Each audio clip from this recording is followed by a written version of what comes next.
Welcome, everyone, to another episode of Tradition with a Catholic T. We continue with paragraph 21. There's three things to get from paragraph 21. 1. The Church wants to reform the liturgy so the laity can more easily receive the graces from the liturgy. 2. The liturgy has parts that cannot be changed since they have been divinely revealed, and parts that can and possibly should change if things have crept in which are not appropriate to the character of the liturgy. And 3, the text of the liturgy needs to be renewed so the laity will be able to understand and enter into the liturgy. But what graces were they not easily obtaining before the Reform? Of course, they had the Eucharist, and they had the priest representing the Christ sacrifice at the altar during the consecration. What I think the laity in general lacked was understanding of what was going on in the old traditional Latin Mass, and thereby not able to participate in the liturgy. Again, this is not participate in a way like being a lector or altar server or some explicit job in the actual ceremony. This is about not being a spectator, but actually engaging your mind and praying in the liturgy.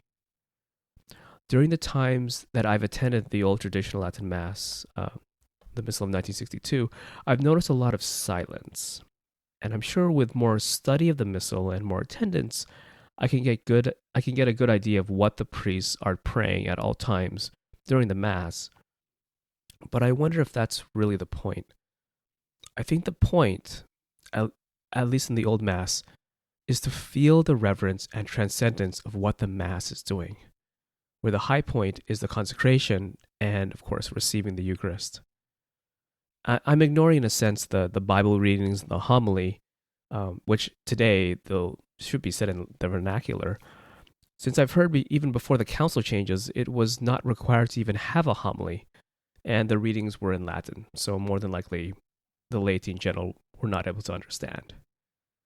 So the only apparent engagement for the laity, besides the Eucharist, was that silence, that reverence, that sense of awe, and then those few times the laity would respond.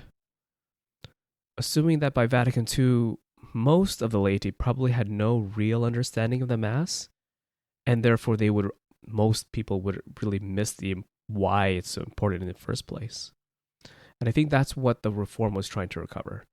It was the graces for the laity to enter into the liturgy. And this would not just be a lesson of liturgical catechesis, but to change the liturgy so the people should be, quote, enabled to understand them with ease and to take part in them fully and actively. That the Reform wants to take a, quote, universal liturgy, meaning a liturgy that is the same throughout the world, to a liturgy that is more relatable to different communities in the Church, yet is still united with unchangeable elements.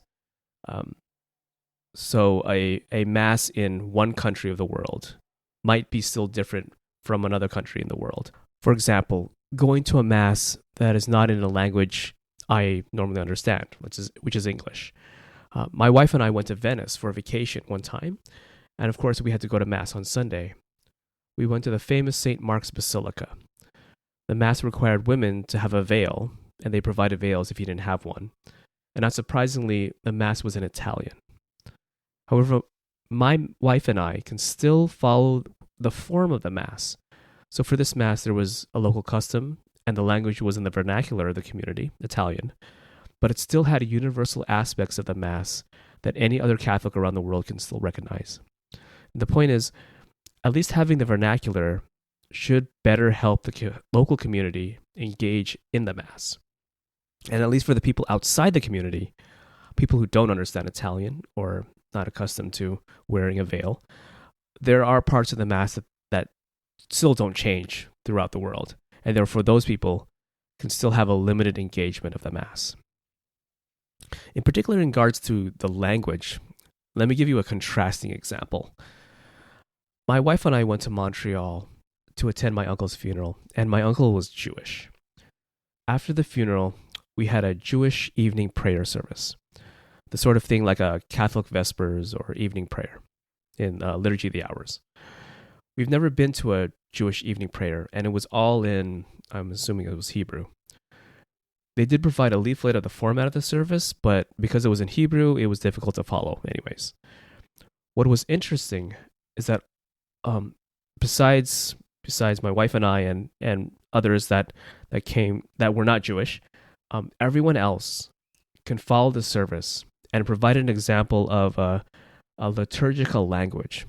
It's the kind of feeling that you know that we're doing something very much out of the ordinary. And being outside of the community, it was hard for us to really engage and only take, I guess you can say, a more spectator point of view.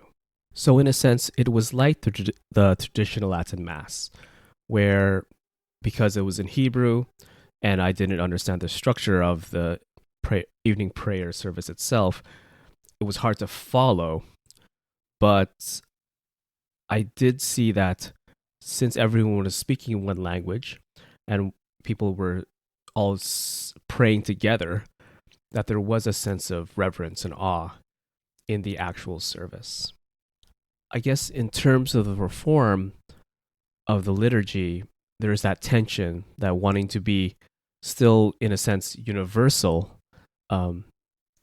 yet at the same time trying to be more relatable to the different communities throughout the world. That's it for this episode.